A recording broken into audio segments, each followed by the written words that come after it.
Naked. Hello, Joe. So lovely. What's going on? What can I say? Yeah, the last time I happy to be here. you said that you had announced your diagnosis.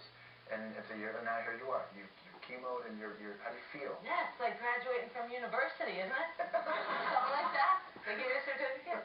I feel great. But I mean, you know me. I had a big year. I made a big record and had a big experience, and you know, it was an exciting time, to say the least. A big adventure, an adventure in the medical system, adventure in people, and it was great. Tell me about the adventure in people. You know what? The thing about it is, if you've never experienced an illness before in your family, or something profoundly surprising that happens just out of that you'd never expect, you can't prepare for it. You really have nothing to compare it to. So you fly by the seat of your pants, like we all do, I think, and you know, it's not an option of whether you sink or swim. You just have to swim. You have to. You know, you have no choice. So you do it, and along the way, you get the opportunity to meet other people who are swimming in the same lake, and that's something that can't be. That's something that's just been the biggest benefit.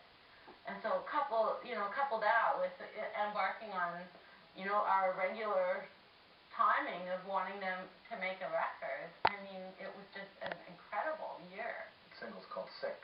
Yes, it is. What's that song about, Bif? That song is very angry. It's really? It's wonderful.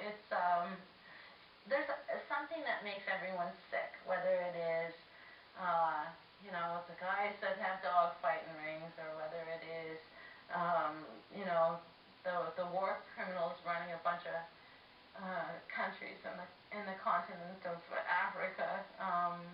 Things make you sick. It really does.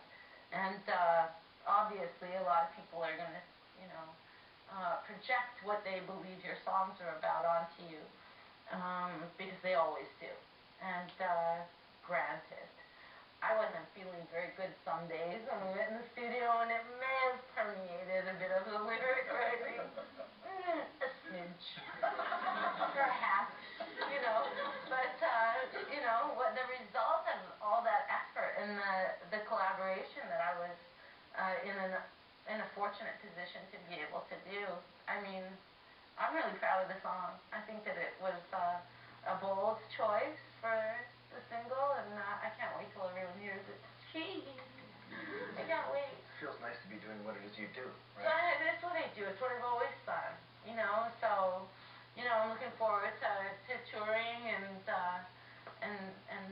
playing my little songs, and banging my head and seeing the mosh pit, and getting back to my life, you know, and having a good time. Are you an optimistic person by nature? Well, some would say so. Yeah. Were you always so. optimistic in the past year? Yeah, why? Of course. You know, I mean, why wouldn't I be? You are who you are, and you go into anything in life bringing with you whatever tools you may or may not already have in place, and you hopefully gain new ones with every year, from great triumphant experiences and from, you know, the devastations that life has us all, and will. You know, I've never been the kind of person who did anything but marvel at every day, because things are funny to me. Things are always funny. When you were diagnosed with breast cancer, you said on the radio show in the interview, "Thank God my husband's an ass man." I know, poor thing. Poor Ian. Poor little thing. He was like, "What? Did I say that?" I was like, "Just go with it. The people are laughing. Come on." You know, because what are you gonna say? You know. So, and I'm the kind of person who can't shut up in an elevator. I gotta keep talking. I talk wherever I go. Ask my parents. They're still trying to shut me up. And that's just how I'm always going to be. And, you know, it makes me curious, because I think, well, I guess as a little kid, I was the same way. You know, I don't like awkwardness or uncomfortability in other people. I don't like it, and I do everything I can to avoid it. I I think psychiatrists might call it overcompensation. And I like doing it a lot. I do it all the time. I like it. So I think that's part of it. I don't like there ever being an elephant in the room. I'm gonna out the elephant every time because I don't want anyone to be uncomfortable. And so when you get handed, someone like me who was, everyone goes, oh yeah, she's healthy, that's a raw food vegan, that's what it looks like. Wow, she's super fit, put her, dude, let's take her picture. Da-da-da. And then suddenly, you get handed a bit of a surprise. By the way, see the ladies in that lineup over there? We want you to go stand with those ladies in that line. Me? Yeah, you. And you're a vegan. So you're thinking, but that's not supposed to happen to me. And so there's a bit of embarrassment that comes with having any kind of diagnosis or something that goes amiss in our lives, like when you get hit by a bus, for example. Not that it's happened to me.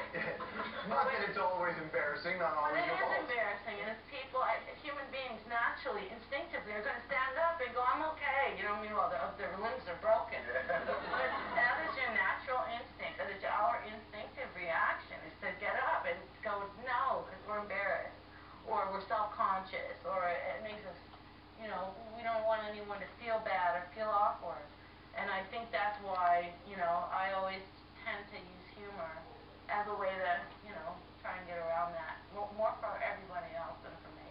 Because I always think things are funny. I just want everyone else to think I'm funny too. Bring one in the joke? Yeah, basically, and I think that's maybe it's a childlike quality that we all have anyways. I just, happen to be the biggest mouth in the room, or the class clown, and I can't help myself. It gets you through the night, doesn't it? Yeah, it gets me through the date. Yeah. You've used The Promise as the new record. The Promise. Who's The Promise to, Biffy? The Promise. Does that look like a quarterback? The Promise. The Promise, I think, It did look like a quarterback, actually. It was good. Okay, good. Yeah, it did, I failed mime. Thank God.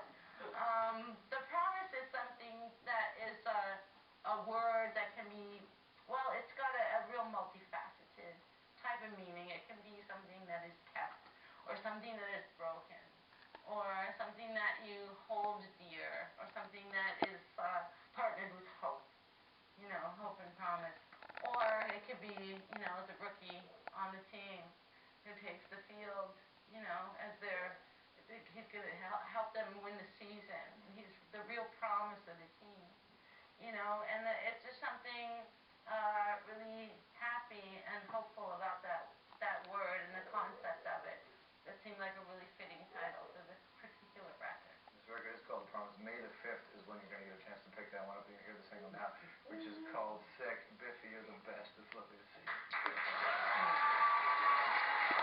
Well, thank you, everybody. All right, up next.